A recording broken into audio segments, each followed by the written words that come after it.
Hello, boys and girls. Greg from the Scary Spirits podcast here to make you another cocktail. This week's cocktail is the Red Eye. And it is the featured cocktail in today's episode. We're going to start with our beer mug. To that, we're going to add tomato juice. 2 ounces. 2 ounces of tomato juice. Lovely. Fantastic. Next, a lager beer. I'm using a light beer because I'm watching my figure. Add that to our tomato juice.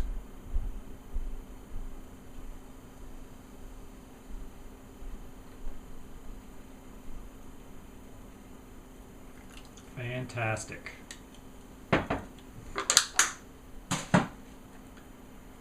Then it says to salt.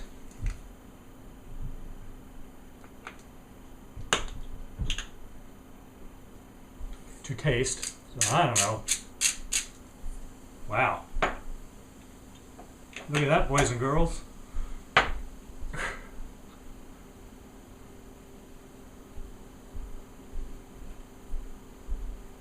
wasn't expecting that.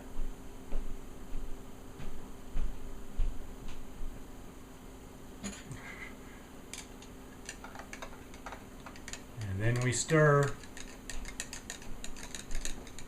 And there you have it, the Red Eye.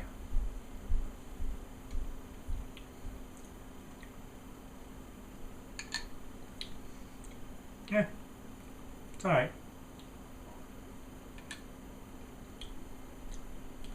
Thanks for watching, boys and girls. Hope you enjoy the podcast. See ya. Greg and I watch a lot of horror films to make this podcast, and we get to drink a lot of adult beverages too. Sometimes the films aren't great, but we can usually count on the drinks. In fact, we often say the movies might be iffy, but the drinks are always solid. But on this week's episode of the Scary Spirits podcast, the Mothman Prophecies, I have failed you, dear listener. The drink I chose this week, the Red Eye, is definitely not solid, at least for us. In fact, it's very, very iffy. But hey, we can't make the call for you. Maybe you'll like it. And at least the podcast is good. Cheers! Welcome to the Scary Spirits podcast. Please be advised that the presenters may use adult language and/or discuss adult situations. This podcast is not intended for younger listeners or those that may be easily offended. So, if you're ready, let's go.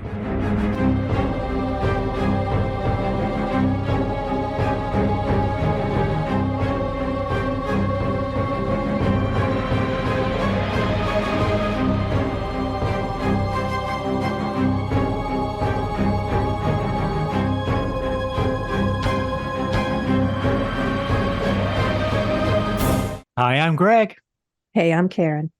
and welcome to the Scary Spirits podcast, the podcast that combines the two very different yet highly compatible worlds of scary films and alcoholic spirits. What could possibly go wrong? Indeed. How are you, Karen?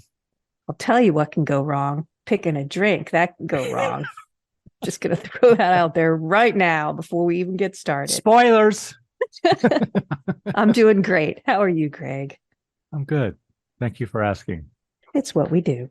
I believe this week's film was your choice. Was it, Karen? Was it not? It was a listener choice. Oh, one of those again? Yes, but it is in my slot. I guess, because listeners don't share anything with me. They just share things with you, Karen, apparently. Well, I guess I'm a little more approachable, Greg. I don't understand why, but... Well, are you being sarcastic, Karen? I don't like the tone of your voice. You don't like the tone of my voice often. All right, so don't keep us in suspense. What was suggested to you, Karen? A longtime listener, Courtney from Columbus, suggested that we do the Mothman Prophecies after she listened to our Cryptids episode of Wicked Ramblings. Wasn't the Mothman your cryptid, didn't you? It was. Maybe that's why she reached out to me, Greg. Possibly. Sure, it has nothing to do with you or your personality. That makes me feel better, Karen. Do you have a cocktail, Karen? We do. It's a horrible cocktail, but go on. If anyone out there likes this, please let us know. It's called the Red Eye. You're going to need 2 ounces of tomato juice, and you can increase that up to 4 if you like yours a bit thicker. But why would you? And 12 ounces of beer, some seasoning salt, and a twist of lime or an olive if you want to be fancy. You're going to pour the tomato juice followed by the beer in a chilled mug. Throw in a pinch of salt and a twist of lime, if you have that. Garnish with olives and serve.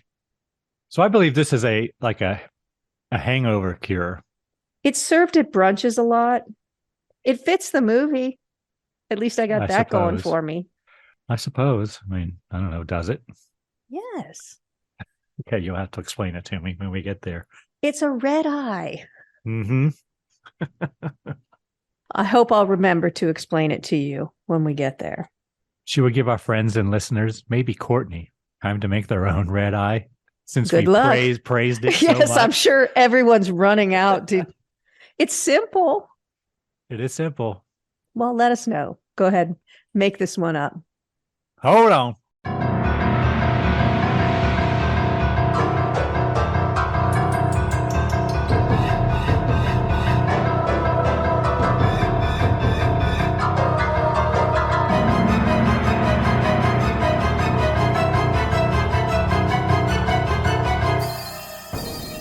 And we're back. Yes, we are. All right, Karen, might you have a brief synopsis for us? I do. Go on. Tell me a story.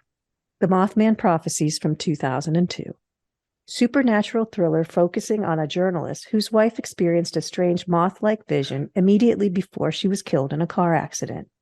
2 years later, driving to an interview, he suddenly finds himself hundreds of miles out of his way in the remote town of Point Pleasant, where there has been a proliferation of Mothman sightings. His research concludes that the visions are omens of disaster. Thank you, Karen, for that somewhat accurate synopsis. Somewhat. Are you ready to get into it? Let's go.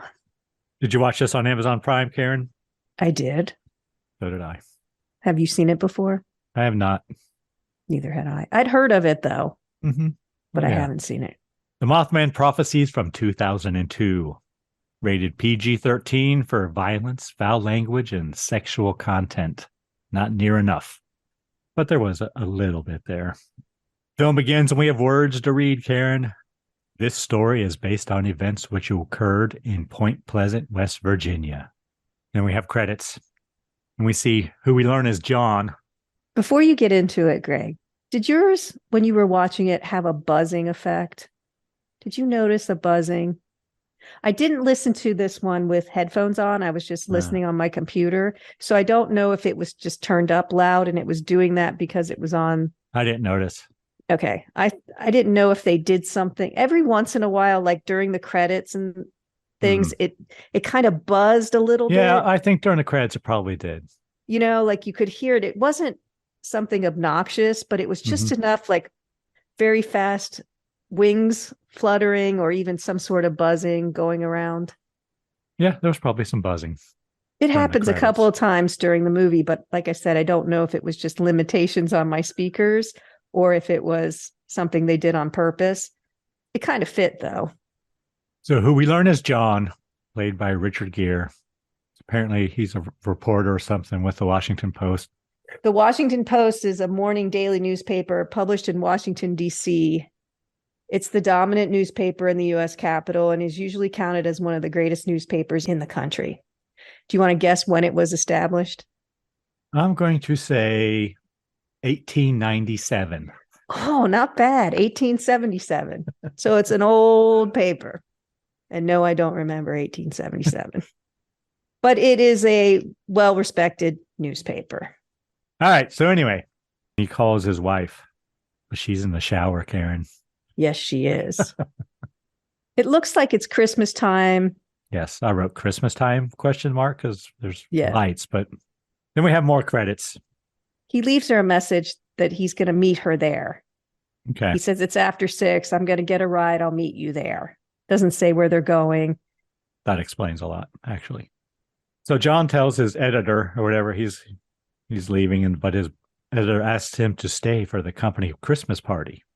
Yeah, he's ditching the party. He says he can't. Mary is waiting for him. Next, we see John and Mary looking at a house. It's a nice Mary, house. Yeah, Mary is played by Deborah Messing. Is that her name? Deborah Yes. Messing? And I wrote, they christen the house before they buy it, Karen. They try to in a closet upstairs.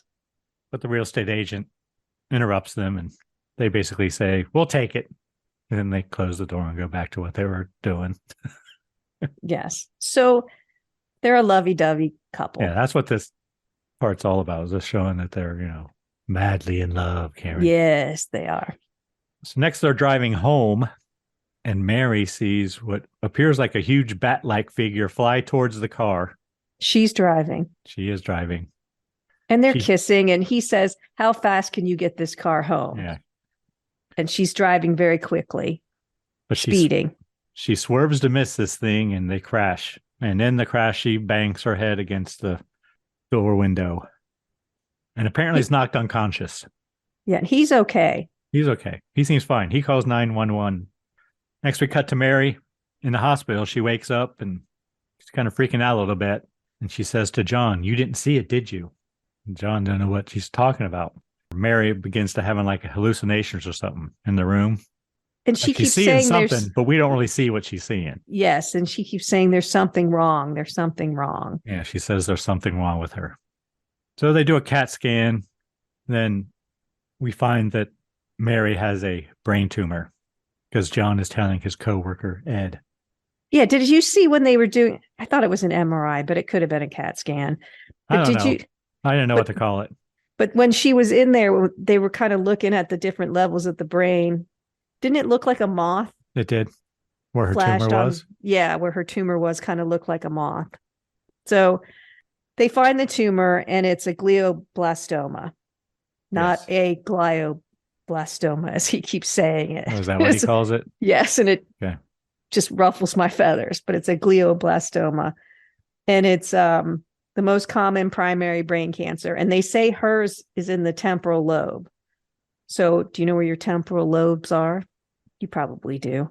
They sit behind your ears and are the second largest lobe, commonly associated with the formation of visual memories, including long-term memories, interpreting the meaning of visual stimuli, including recognizing objects, production of speech, recognition of language, and controlling unconscious and apparently automatic reactions such as appetite, thirst, and hunger. So they're pretty damn important because there's a lot going on there. I don't know why they said it was extremely rare, but it doesn't seem to be in when it comes to brain cancer, unless they mean the brain cancer is rare. But that's not an uncommon. Well, they didn't call it rare here, did they? Yeah, he said it's 1 in 600,000 or something. Oh, have it in the temporal lobes? I didn't know what they meant. Okay. Yeah, because that doesn't seem to be that rare, but maybe brain cancer overall is rarer than other cancers. I don't know. Okay. He says it's rare. So they do surgery, but they couldn't get all of it. So they're going to try chemo and whatever.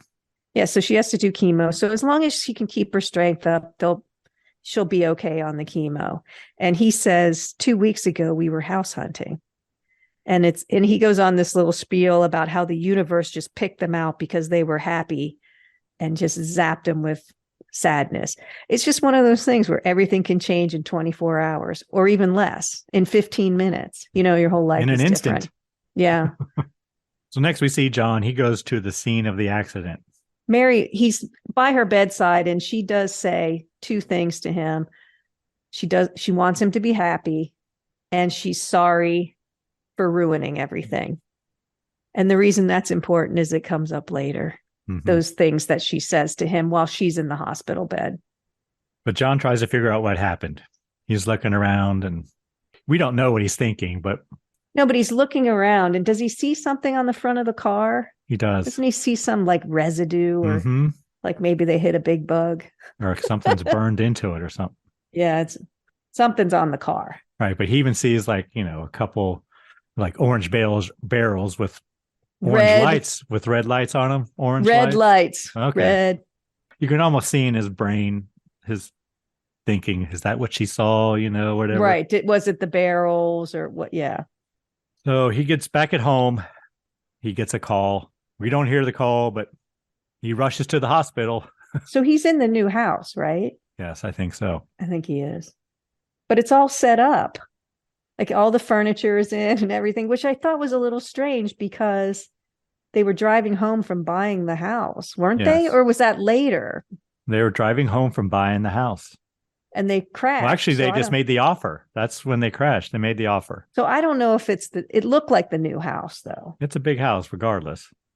Could be a different house. I don't know. So he rushes to the hospital, and apparently Mary's gone. She gone. Not from anything in the accident, but the brain cancer. Right. So next we see John at the hospital packing up Mary's things. A nurse comes in. I called him a nurse. Comes in and tells him that she knew she was going to die.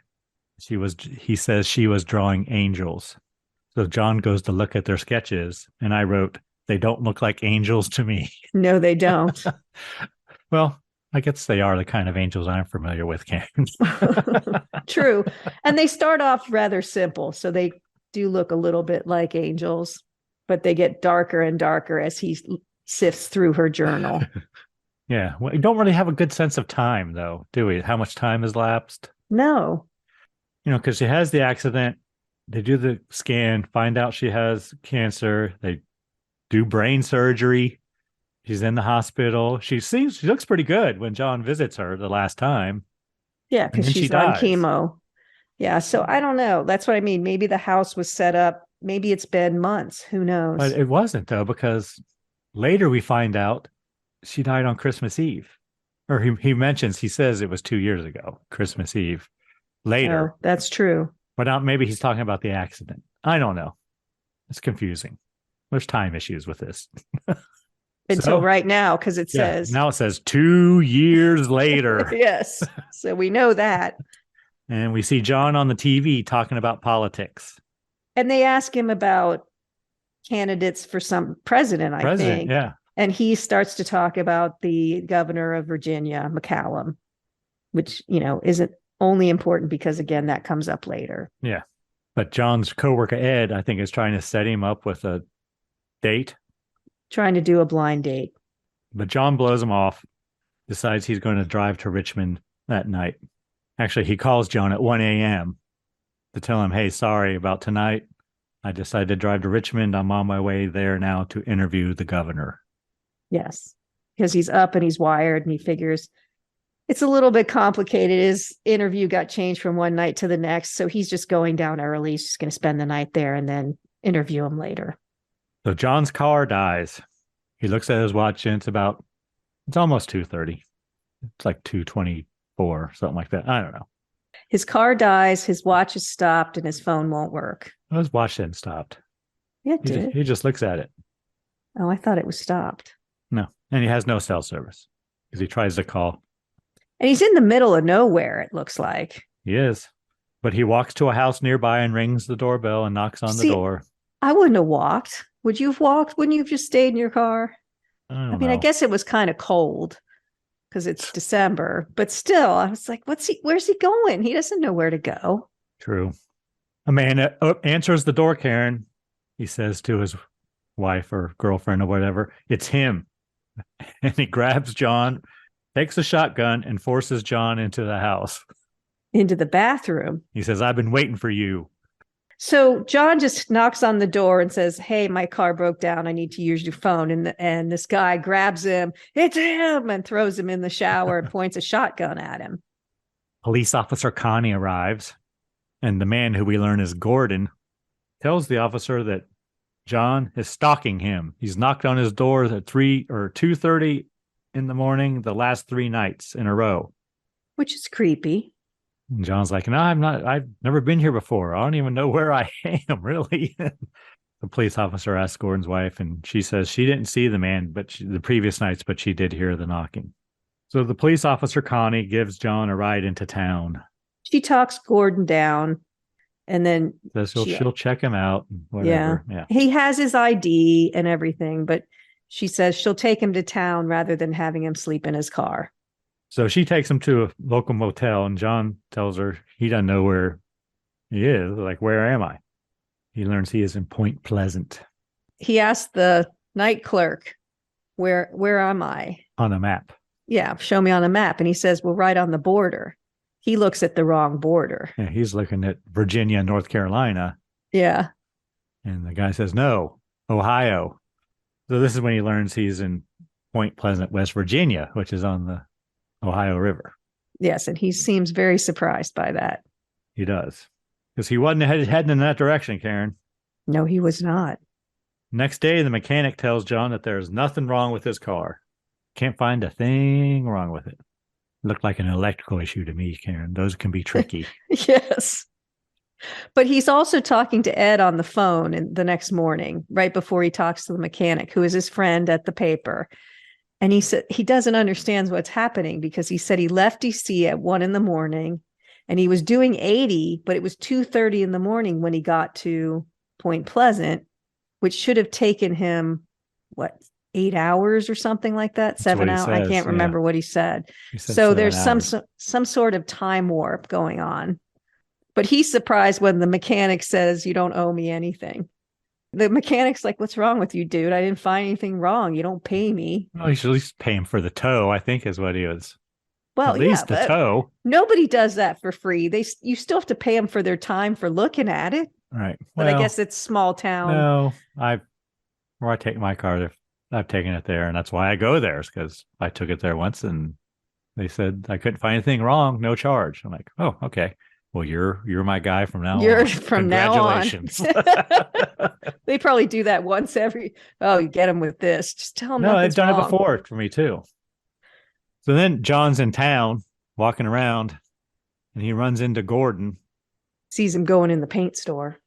And he goes up and asks him, he says, hey, no troubles here, nothing. I'm just wondering, are you sure it was me the previous nights? And yeah, John tells Gordon he has no idea how he wound up in Point Pleasant. But Gordon seems, non-hostile to him now. So, well, he's not banging on his door in the middle of the night. Yeah. The next we see John at Gordon's house, 2:30 in the morning that night. His car breaks down stalking again. The place. No, he's stalking the place. I thought he walked from his car and Connie picked him up. No. Oh. He's stalking. Now he's stalking. Okay. or he's casing it. Whatever. Casing is probably a better word. Stake out. They're staking out because Connie joins him. Connie finds him there. Like you said, she knocks on his window and she says, I was hoping I wouldn't find you here. But they decide he basically sits in Connie's police car and they sit outside and have a little stakeout there. And Gordon comes out looking for him with the shotgun. Yeah, but he never appears, so nothing happens. Yeah, that's why I thought because she went up and knocked on his car window. I thought the same thing had happened to him again. No. But he was just there. Okay. He was just there. He was waiting to see if he appeared. That's okay. what he said. That's what he says. So I'm glad I did not appear. Oh, I didn't understand what that meant. He was waiting to see what he looked like. That's what he said. Yeah. And I thought that didn't make any sense to me, but now it does. Okay. Because he wanted to prove it was someone else. So John asked police officer Connie about the strange things that have been appearing. Because she mentions casually at another point that when she's driving him to the motel, that strange things are afoot in Point Pleasant. Connie tells him that people of the town have been coming to her and reporting seeing strange things. The good people of the town, the good Christian people, Karen, the good church-going people, not the speed freaks. Right. Seeing things they can't explain. So Connie shows John the files she has on all these reports, and they include a drawing that is very similar to the one that Mary drew. Yeah, he tells Connie that his you're right, died 2 years ago. She saw the same thing and drew pictures, just like the ones he's looking at. So next we see John and Connie interviewing the woman who drew the picture. She says she saw a large creature outside her house by a tree, and then it flew away. It was about 8 feet tall, she says. She could see it first. All she could see at first was 2 red eyes. See how that drink now fits the movie. Good. Yeah. You following me? Yeah. And she couldn't stop looking at it. And then my point was that we never really see the red eyes. No, but she describes it. Well, you do briefly, actually, but very briefly. So she describes it with red eyes and about 8 feet tall. And without going through a whole ton of information, because we did cover it in the Wicked Ramblings cryptid episode, the couple that originally saw it told the Point Pleasant Register that the beast had bright red eyes about 6 inches apart and a wingspan of 10 feet, with the apparent urge to avoid the bright headlights of the car. So they didn't say how tall it was, but it's big. And the Mothman mortified countless Point Pleasant residents in the late 1960s. It was around and a lot of people saw it and basically described it the same. 6 to 8 feet tall, glowing red eyes, and very large wings. And it could fly very fast. And John notices that there's markings on the tree very similar to the markings on their car. Next, we cut to John interviewing the fire chief. He's reporting hearing strange noises on the phone, getting strange calls with strange noises on the other end. It sounds like a fax machine, kind of. But it's screeching and beeping, and it sounds electrical or something, kind of. Next, John calls Ed and tells him he is going to stay in West Virginia for a while. He's working on a scientific story. The fire chief, too, says that it's constant. The phone rings constantly. He checked the line. He even changed his number. And before he even gave anybody the new number, the phone started ringing again with the same kind of thing. So that's kind of creepy. But yeah, John's staying. He's hooked. Next, John interviews a couple who were kissy-facing in their car when they saw this creature, apparently. And the creature somehow affected the boy's eyes, made them all swollen and bloody. And one won't heal. But it's funny because they look all embarrassed and they're like, we're getting engaged. Next, back at the motel, John's phone rings. No one is on the other end, Karen. Next day, it appears John is at a thrift shop.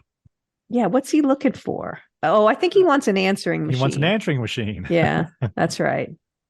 And Gordon comes in and tells John that last night he woke up with a headache, went to the bathroom to get some aspirin, and saw something strange in the mirror that was not his reflection.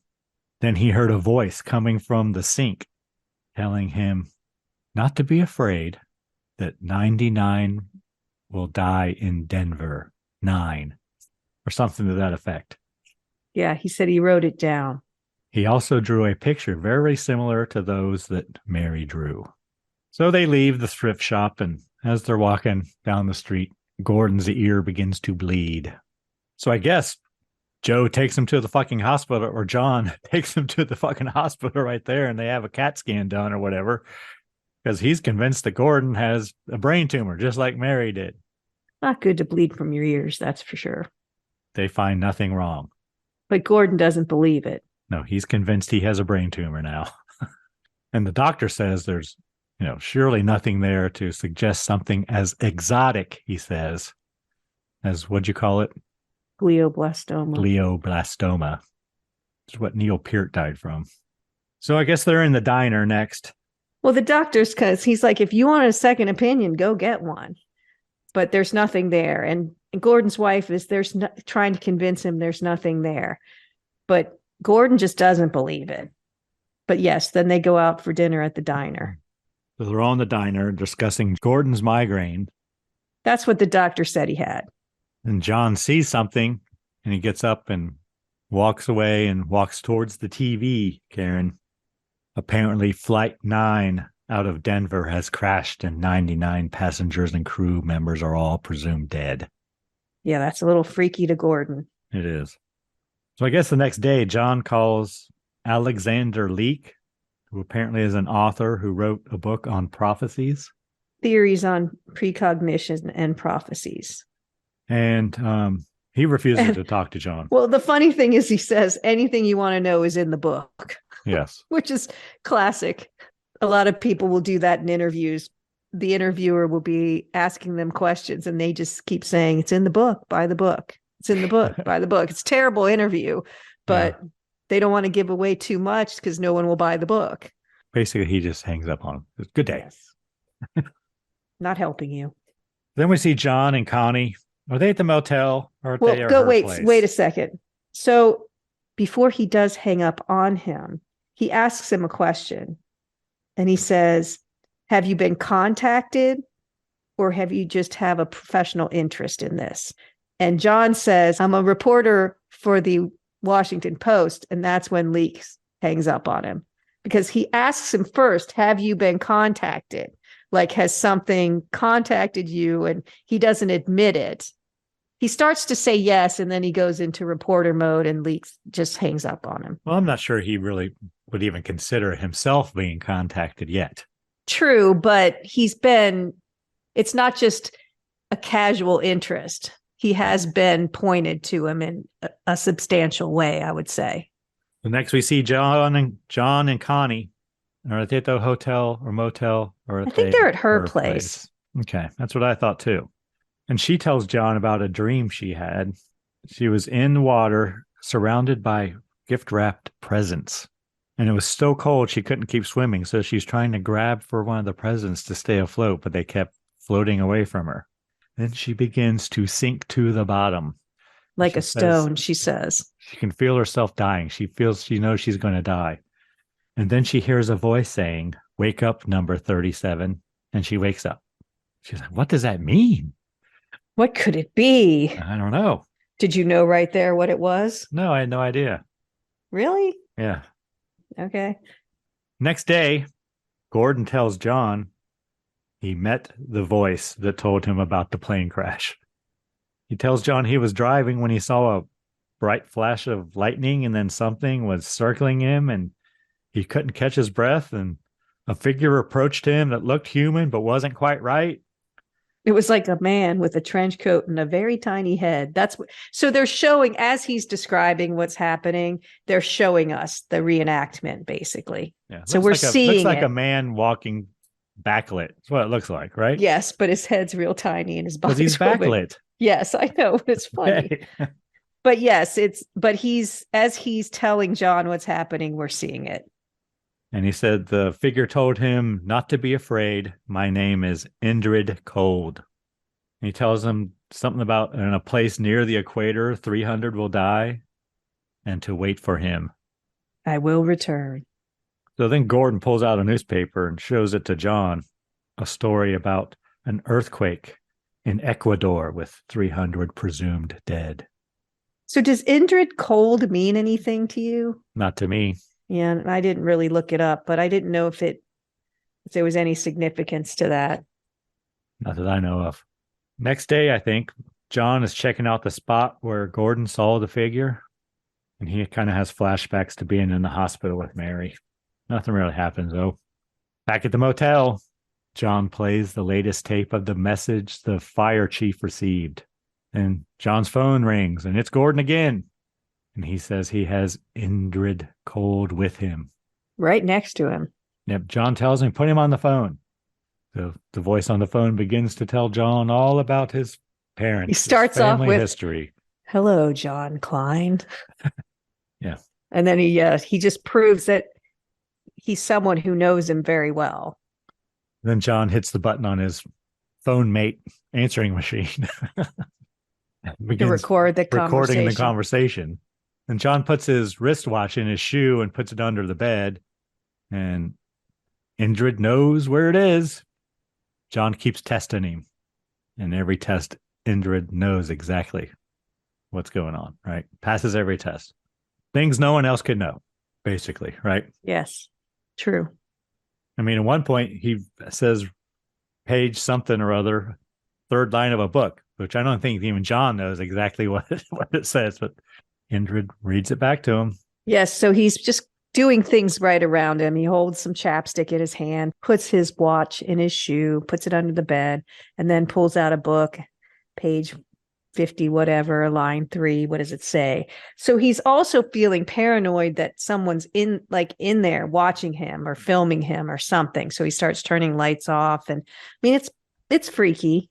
Then John asks him what happened to his wife. And Indrid tells him, well, you were there and that you will see her in time.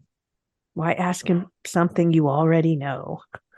So as soon as Gordon calls John, Connie goes to run over to Gordon's house, right? So she gets there, knocks on the door, and Gordon says that he did not call John. He's been asleep since 9 o'clock. Next, we cut to John, and he's having the tapes analyzed. And I think they say the voice is electrical bursts and not from a human's vocal cords. Yes. Something like that. Yes. Dr. Karen. That's what they said. So John calls Ed back at the Washington Post and asks him to cover for him. Said he's heading to Chicago. So in Chicago, John sees Alexander Leak leaving his apartment, and he follows him. He shows him a drawing of the Mothman, and Alexander tells him to stay away from him. John keeps pressing, and Alexander asks, well, where they are seeing it. And John tells him in Pleasant, West Virginia. And he wants to know how many people have seen it and all kinds of stuff. But so then Alexander takes John to the library, Karen, tells him about the Mothman. Yeah, he starts talking about nocturnal butterflies in ancient cultures. The moth represents a form of the psyche where the soul is trapped in hellish death realms. Mothman, he says, that's what the Ukrainians called him. There were hundreds of sightings in Chernobyl the year that the accident happened. And then they saw them in Galveston right before the hurricane, and they saw them somewhere else, but I didn't write it down. But anytime something horrible is going to happen, lots of Mothman sightings appear. Yeah, I wrote they always precede disasters. So then John asks, well, what are they doing? He wants to know, are they trying to warn him? And Alexander tells John that their motives are not human. Alexander says, what you want to know is why you. Exactly. John. And Alexander tells him, because you noticed them and they noticed that you noticed them. Like, I'm watching you and I see you watching me. And most people aren't sensitive enough to see them without some kind of trauma. So he asks John, what happened to you? So do you think his trauma was before we knew him, or is the trauma his wife? I think it's his wife. Okay. Alexander warns John that something terrible is going to happen in Point Pleasant. He tells him not to return there. John tells Alexander that something brought him to Point Pleasant. He is there for a reason. Alexander tells him that whatever brought you there to die. Yes, I thought that was rather significant, pointed. Back in Point Pleasant, Karen, Christmas time, they're about to light the tree, and we learn that Gordon and Denise have split up. Oh. Yeah, Gordon's gone off the deep end a little. He just stopped going to work one day. Connie tells John that more people have seen the Mothman. She asked him about seeing Alexander in Chicago, but John lies and says he did not see him. Cut to John driving. He finds Gordon standing on the bridge, Karen. Tries to get him to get into his car, but he refuses. He says he's waiting for the Mothman. Tells John he's been hearing Indrid in his sleep. Or when he thinks he's sleeping, but he's really awake. Yeah, he feels like he's sleeping, but he's awake. And that's when I hear him. Next, we see John sleeping in his motel. He wakes up and Mary is next to him. Yeah, that was a little freaky. She tells him she wants him to be happy. And then she disappears. She's gone. Phone rings.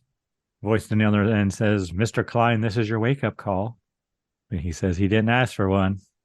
Goes to the bathroom, washes his face, and he's looking at himself in the mirror. Yeah, I thought something was going to happen there. Like I thought the Mothman was going to appear, but he did not. But his cell phone rings. His Nokia cell phone, Karen. He answers it, and it's Gordon. He tells them that Ingrid Cold is right. He says he will see me in time. Gordon sounds kind of freaked out or weird, or it's hard to understand him, for one thing. Yes, he can't hear him very well. It's like, what's happening? I can't hear you. I can't hear you. Is this your first time listening to the Scary Spirits podcast? Or maybe you're a regular listener, but missed a few along the way. No worries. Not only can you find every episode on our website, scaryspirits.com, but you'll also get to enjoy awesome show notes too. I just want to say we really appreciate your support. Now let's get back to the show.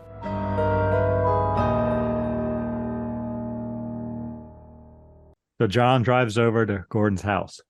He certainly knows where it is. Yeah. He searches the house but does not find him. So then he begins searching the property. Finds Gordon leaning up against a tree, Karen. He gone.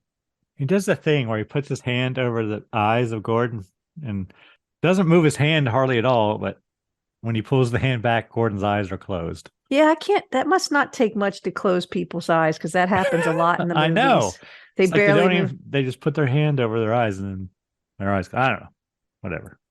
So Connie tells him it looks like Gordon has been out there for 8 hours. He died from exposure. About 8 hours ago, they said. He died about 8 hours ago from exposure. John tells Connie that Gordon called him about an hour ago. And Connie's starting to get pissed. She's like, I hate this job now. After the funeral, John's in a bar, and I'm like, thank God. Why did it take him so long to get to a bar? It's about time. But anyway, he leaves the bar, runs into the fire chief, and he tells John that he's sorry he didn't return his message about accidents at the chemical plant. He can't remember there ever being one. And John's like, what are you talking about? And apparently fire chief says that John had called him asking if there had been any accidents at the chemical plant. And he's insistent that he didn't call him. And he takes they voice analyze it again. And says it's John. It's definitely you. He would it ain't him. He would testify in court that it was him. Correct. Next, we see John walking through town. And as he's walking through town, we see Mary several times. Like they just seem to miss each other or something, right? He goes to the police station, and Connie asks him if he saw the woman who was just in there asking about him. And she describes her as red hair, green eyes, and really pretty. Connie says she was asking strange questions about why John was there and if he was happy. John shows Connie a picture of Mary, and Connie refuses to admit that it was Mary. She says, well, the hair's different. It was a little different. It was curly or something. She did look slightly different, but she's dead. That's why she looks different. Your hair doesn't curl when you're dead. Well, you can't fix it up, can you? It just looked unkept to me, but whatever. Back at the motel, John is replaying the electronic voice messages. He keeps getting phone calls. And we hear Mary saying she's sorry. Yeah, sorry I ruined everything. And she said that to Connie too. Tell him I'm sorry I ruined everything. Right. So it's the same message. And he knows she said it. And he was the only one in the room when she said it too. So next, cut to John driving. Very fast. We see he reaches the Indiana state line. I guess he's heading Chicago again. Goes to Chicago, knocks on Alexander's door. Alexander lets him in. And John wants to know Alexander's story. What happened to him? He tells him, did you say he was at Cornell? Is that what he said? He was a professor? I don't know. He said he was a physics professor when he started hearing voices. Tells him about his experience. He was getting messages. He started hearing voices. The voices became messages. And then he was convinced he was receiving intelligence or premonitions of information of disasters from outside intelligence. But he felt like he was chosen to receive these messages about disasters that were about to happen. And he tried to stop them. He had tapes of their voices. He would know things. He would know a building was going to be blown up, and he would try to prevent it, and no one listened. And then, of course, once it blew up and people died, then they go back to him thinking he's a suspect because he was trying to tell them that the building was going to blow up, and then it does. So, of course, they think he's doing it. Right. And we learn apparently he spent 4 years in a mental institution. Yes. And he said that was enough for him. He turned his back and didn't listen anymore. Lost his wife and kids, I guess. Lost everything. He says, you'll never understand the messages. You'll misinterpret them. It'll drive you crazy. And then he says, but it all comes down to one simple question. Which was more important, having proof or being alive? And Right. that's when he turned his back. But it's important, you will misinterpret what they're trying to tell you. And he does that in a little bit. Back at the motel, John throws away all the evidence and crap he's collected about the Mothman. Right into the dumpster. John's editor calls him, tells him that the governor of Virginia is going to tour the Point Pleasant chemical plant that day, and he wants John to meet him at the airport. I don't know what you're doing down there, but stop it. Yeah, get your ass down to the chemical plant. Your friend, the governor, is going to be there, and he wants an interview. The next, John replays the tape and hears something about a great tragedy on the Ohio River. Yes, so he didn't throw everything out. No. Because he's got his tape still, and he's still listening to them. So then we see John trying to get Connie to take the day off because he's sure something's going to happen at the chemical plant. Which is on the Ohio River. Right. And then Connie catches John in a lie about not seeing Alexander. And there's lots of scenes where they get like real close, John and Connie. But nothing happens. I know. I wrote, are they making a love connection? It doesn't feel like they have a lot of chemistry, though, does it? Well, I don't know. I kind of feel it. No, I didn't. But she tells him he has to leave. She has to go to work. He tells her that he'll be at the Marriott in Charleston. Yeah, he's leaving. And she says, I'm not going to make decisions based on Indrid Cold. And he's real to him, but he's not real to her, is what she says to John. Right. So he leaves. He's out. Yeah. So John meets the governor at the airport, and he tries to convince him to cancel the tour. But he sounds a little crazy. He does sound crazy. And he looks a little disheveled and not professional. And basically tells John, you're losing it. Yeah. And he gets in his car, drives off, and he says, get me the editor. Or basically, yeah, he's mad. Getting John's boss on the phone. Next, we got John at the hotel bar. News reports come on about the governor touring the chemical plant. And of course, John's sure that something bad happened. So he asks the bartender, Turn it up. Turn it up. And apparently everything went well, Karen. Yep. Then John receives a message at the bar from a hotel employee, I assume. An envelope. I guess it's on Marriott stationery. Yes, it is. Product placement. The note reads, Mary will call Georgetown Friday noon. The next, Connie comes to see John in his hotel room.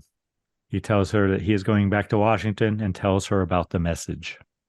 John at home, Connie with Christmas presents. Yeah, there's some back and forth.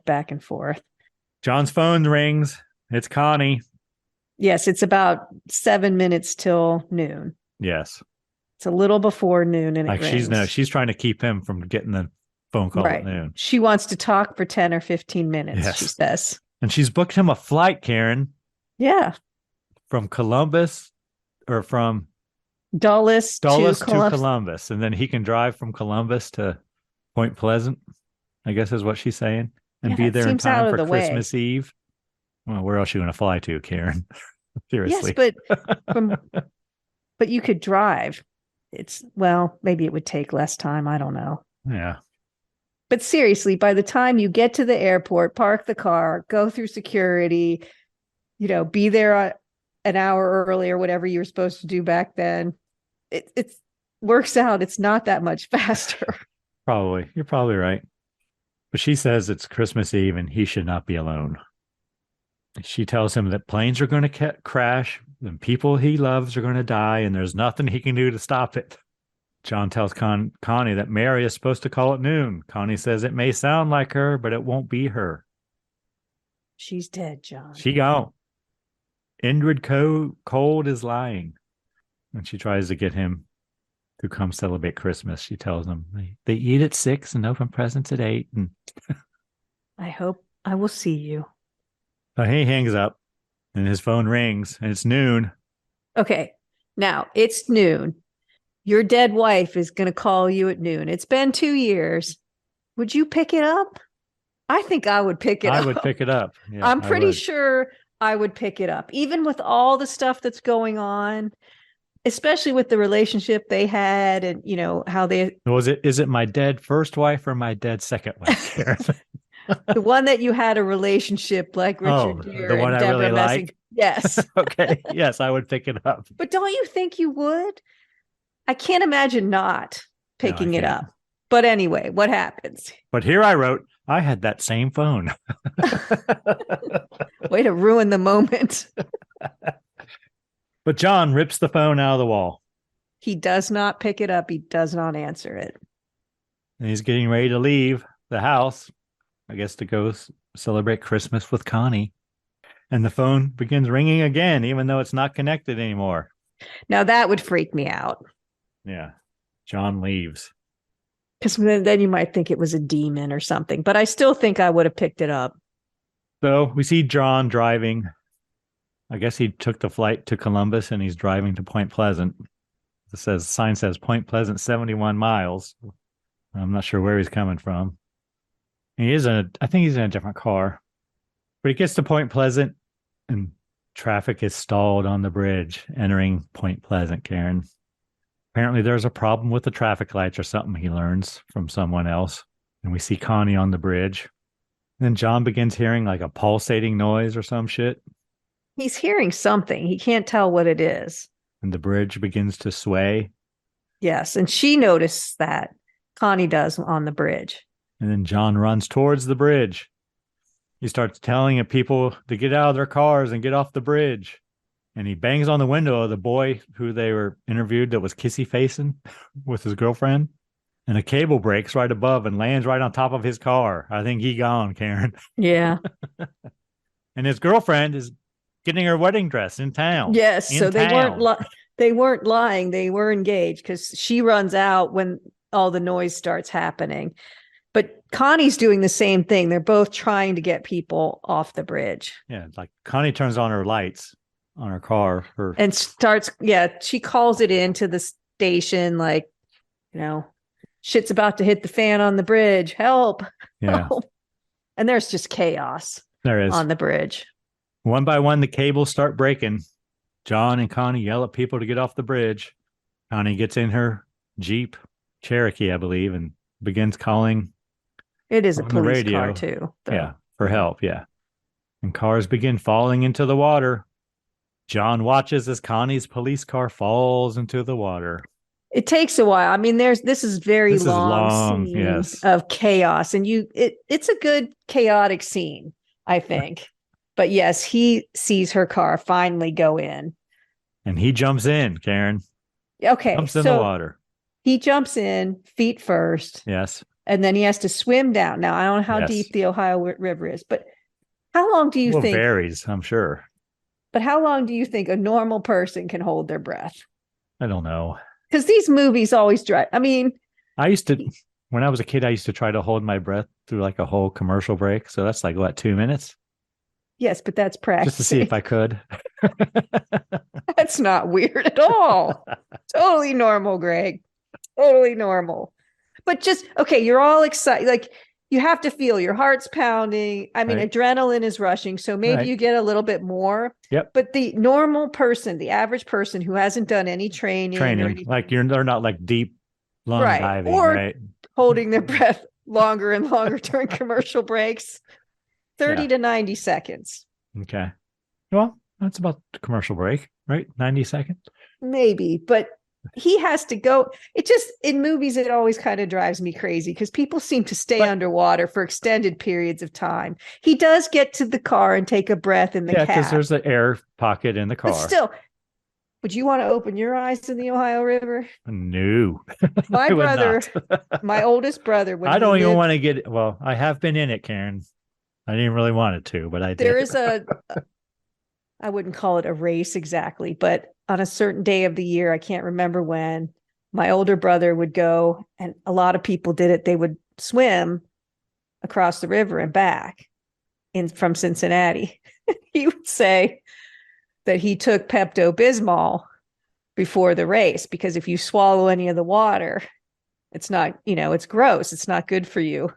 And then my younger brother said, well, that's performance enhancing drugs.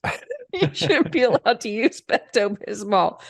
But the Ohio River is not known for its cleanliness. But anyway, he can see, he's opening his eyes in the Ohio River, holding his breath to get down there to her. He does. I mean, he can see the flashing lights. Her lights are still flashing I thought as of it that goes too. down. So that made sense. I'm like, okay, So that you got helps. flashing lights. Right. He can follow that. And he does get, but he tries to get in the door, can't open the door. He's got to go through the back. Because the pressurized thing hasn't happened yet. Yes. He does get in through the back. The window is broken. So her back window is broken. Yes. He gets in, but then there's a netting there that he has to take down. Well, it's that cage thing that just keeps the officers from the perps. I don't know anything about that, Greg. That's what it is. Yeah. It's a cage, and he just pulls it out of the way like it's nothing. Okay. Yes. Whatever. But then he gets in there to get some air because there still is some air. And then he pulls her back up through there. But it's a long sequence and it just, but good for him. Really, it's not. I bet if you watched it from the time he jumps till he hits water, it's probably no more than 90 seconds. The whole sequence. In the movie, but in real life? No, I know. But he did get to the air pocket so he could get air. But he didn't know there was air down there. Well, it's a pretty good bet. A car submerges, there's air pocket in it. So he pulls her out, brings her to the surface. Then we have a montage, Karen, looking for survivors and Christmas presents in the water and body bags. It's very sad. It's very sad. People in body bags everywhere, freezing people. Yes. And we see Connie. Apparently she's okay, Karen. John tells Connie that he left right after she called. And he says, "You did call, didn't you?" And she says, yes, she did. Then the fire chief comes and John says, "How bad is it?" And he says, "It's bad, John. It's bad. It's real bad. Looks like 36 people, John." So then Connie has an epiphany. There was 36 people in her dream. She was told, "Wake up, number 37. Connie rests her head on John's shoulder. Yes, so she was supposed to die, but he saved her. Then we have words to read, Karen. The ultimate cause of the collapse of the Silver Bridge was never determined. Although sightings have continued around the world, the Mothman was never seen in Point Pleasant again. Credits, the end. Yeah, I have questions. And there's a pretty cool song playing during our credits, too. Kind of poppy, but it had like a Indrid Cold was in it. Even I watched for the end of the credits to find out what the song was. And it even said in the credits, additional vocals by Indrid Cold. Nice. You have questions? Well, do you think the Mothman is helping or hurting? Do you think it's causing the accidents or just telling people they're going to happen? I think it's just telling people they're going to happen. So in her dream, which was quite a previous to all of this stuff happening, she was number 37. But since the Mothmen were telling, or the Mothman, if there's only one, he got to the bridge, he got people off the bridge, right? Mm-hmm. So there could have been more deaths. So why is her number 37? If he hadn't shown up, it would have been a lot higher. True. So I don't know. And I don't get I don't get the phone calls. Were they just trying to find someone who could understand what they were saying? But then why are they torturing him with his wife? If they're being helpful, why are they having her say the same things over and over? I'm sorry. I want you to be happy. Are they trying to comfort him or something? Yeah, maybe they're trying to help him. Maybe they're saying, "Hey, why don't you hook up with that Connie chick?" They're not, though, because they keep throwing the wife back in the mix. Don't know. I don't think they're causing it, though. They're just, I don't know. It's not really explained. Even Alexander says he tried to prevent stuff and can't. Things are going to happen. They've been around forever. Like he shows them drawings on caves. True. Caveman drawings. All right, Karen. Anything you really enjoyed or pleasantly surprised in this film? I thought the acting was good. All the actors were good. All the characters were good. Even not just the stars, but Gordon, his transition as he got a little crazier, the artist, all of them were believable as being traumatized human beings, I thought, when you start to lose everything. The same thing happens to Gordon that happened to Alexander. So there's consistency of what happens to people who have to deal with being contacted. I thought, I don't know where they filmed it, but it certainly looked like a small town that they were in, so it had that small town feel, which I liked. I like the story's interesting, if it is a harbinger of death or destruction or whatever. What about you? What did you like? It was filmed in Pittsburgh and Canning, whatever, somewhere in Pennsylvania. So I agree the acting was very good, especially Laura Linney. Is that how you say her name? Yeah. Connie. She was really good. The effects were good. The whole bridge scene was very good. I thought, it was done well. There was some I could tell as miniatures, but there was real quick shots, so it's hard to really tell. There were some cool effects throughout too. Every once in a while, there was different coloring or filters or things that really show people, especially in traumatizing situations, when they were recalling memories, they were usually different colors. And that was kind of cool too. And I thought there was interesting camera work throughout too, which is, again, is lots of times it's that shooting, lots of quick shots. So we never see the Mothman, really. You do. You see it when he doesn't answer the phone. There's a quick shot of his wife's picture. Mm-hmm. And you see it in her pupil. Yeah. And if you look it up, they do say that you see his face 6 times in the movie, but it's so quick that you can't hardly tell. Supposedly you see it when it hits their car. Yes. When the woman's describing it in the tree, like there's difference, but it's so fast that you can't really visualize it. But the only time I really saw it fully formed for me was in the pupil of the picture when he decides not to answer the phone. So it fades from her eye, like it's receding from her being a part of it or something. Anything you did not like, Karen? The only thing I didn't like is there were parts of it I just didn't understand. Like, did he really show up at Gordon's house 3 times? Was that him or was that Gordon? Who was having the hallucinations there? Was the phone calls like Gordon calling after he was dead? It was just, there were confusing parts. But why the phone? I guess the phone calls to the chief were just trying to contact someone. I don't know. You don't really know. And I guess that's part of it. It's just supposed to be an enigma. But I get frustrated when I don't understand something. I keep waiting for it to come full circle so I can go, oh, okay. Like, why do some people's eyes never heal? Why do they stay red? Some people's eyes are fine, other people's aren't. What does that mean? What's happening? There were pretty big pieces that I just had no idea what was happening.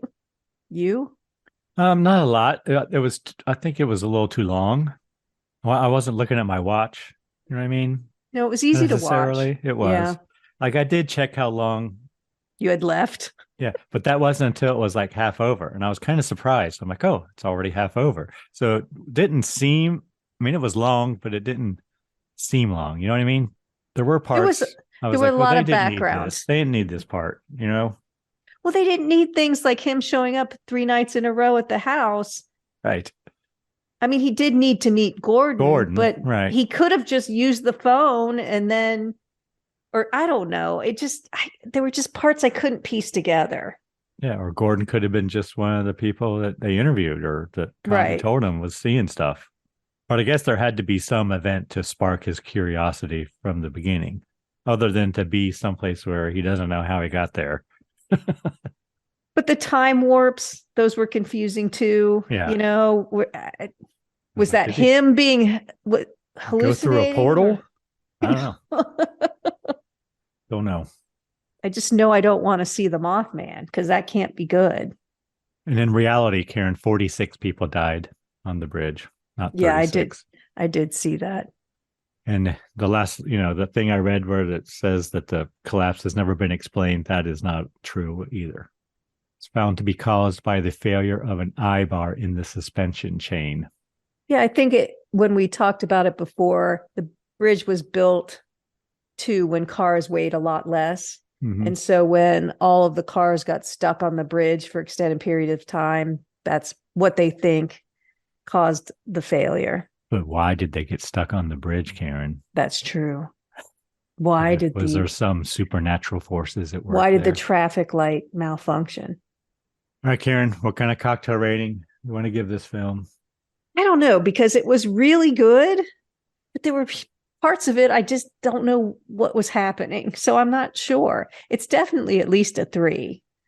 You think it's better than a 3? No, it's a 3. I mean, the acting is certainly better than a lot but it of wasn't, films it's not bad. We've given 3s to. Right. It's a 2.5, but it's a 3. Not quite a 2. I mean, there's not a lot of gore or anything like that, but it's certainly thought-provoking. Is it a horror movie?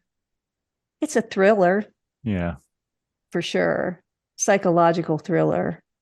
I'm never going to get that bridge scene out of my head when I'm on bridges now. I know. Well, when I lived in California. I already don't like bridges, Karen. Whenever I was stuck on a bridge in California, I'd be like, not now. No earthquake now. No earthquake now. Because I've had dreams where, it's tilting or whatever, and you're in the car and there's a river down below you. It's a fear for sure. Yeah, there is a bridge in Cincinnati that I will refuse to drive on unless it's absolutely positively necessary. Because one day it's going to fall, Karen, and I ain't going to be on it. But yeah, you don't want to be stuck on a bridge after watching this movie. Right, Karen, would you like to hear some reviews from the Times?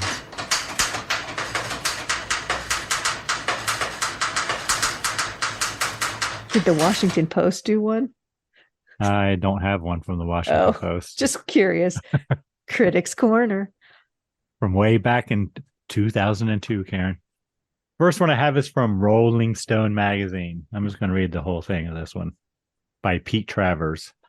Get this. Richard Gere, playing Washington Post reporter John Klein, is in a car with his wife, Mary, played by Deborah Messing, at the wheel. She swerves, the car crashes, and in the hospital, her last words, that's right, call Will, they killed off Grace, are, John, you didn't see it, did you?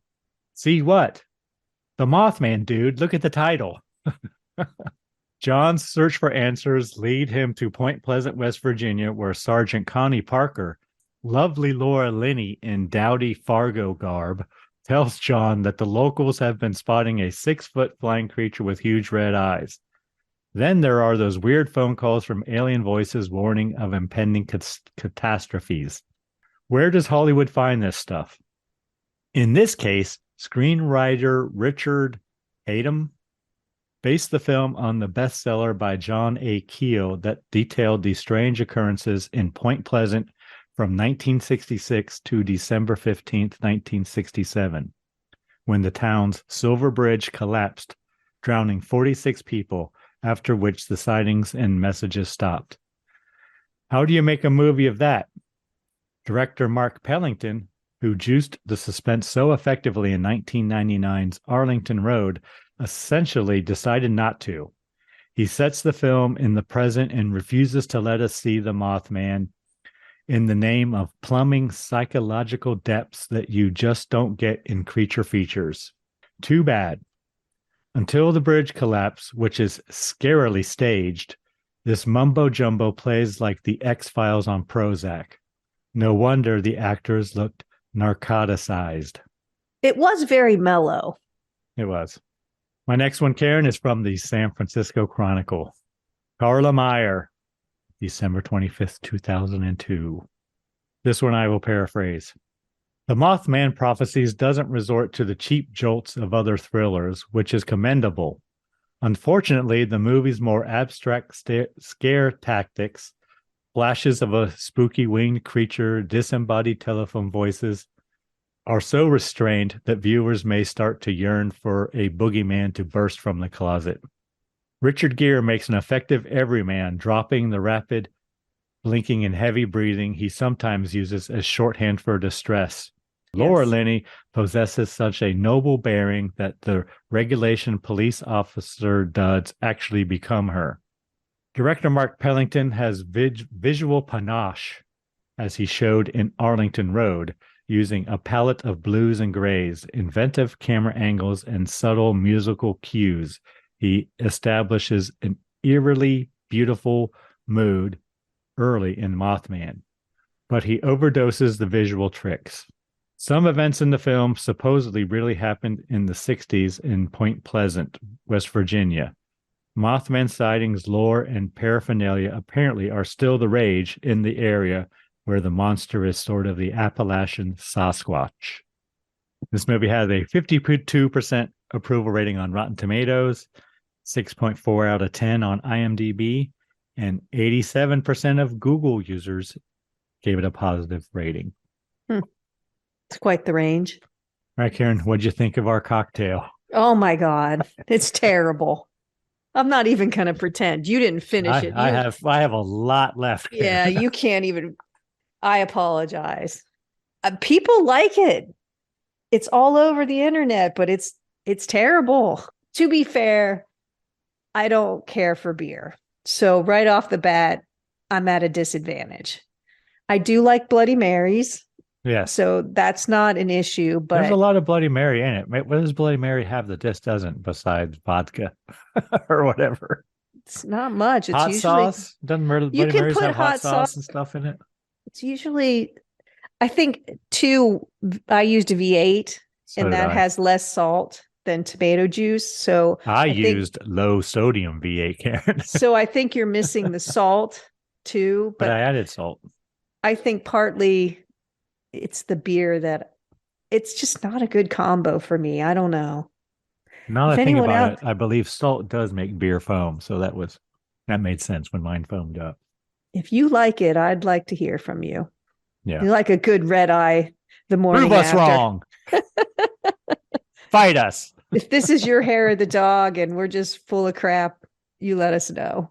But it's just not for me. Anything we learned today, Karen? What did we learn? Glioblastomas, what your temporal lobes are important for, how long you can hold your breath, and a little bit about the Mothman. You got a Neil Peart reference in there.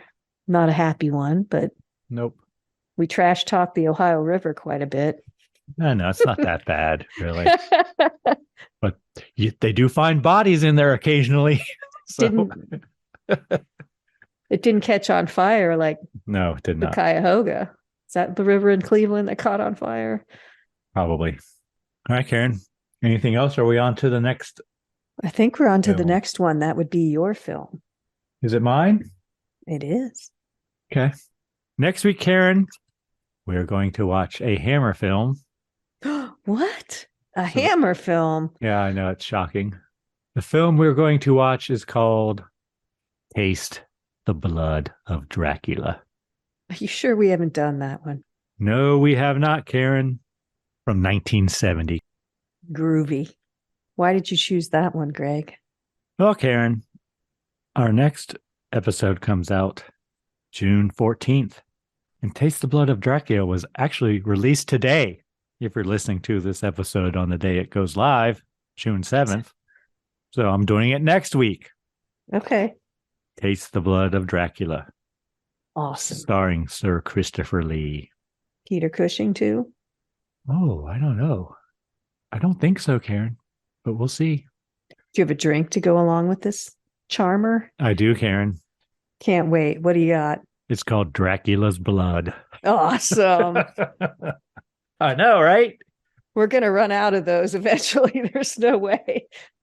We do too many vampire You films. still have your muddler, Karen? Yes, I do. We're going to need 4 cherries, Karen. We're going to muddle them. Awesome.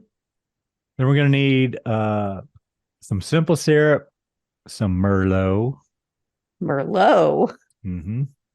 some bourbon. Interesting. Sounds like something you would like.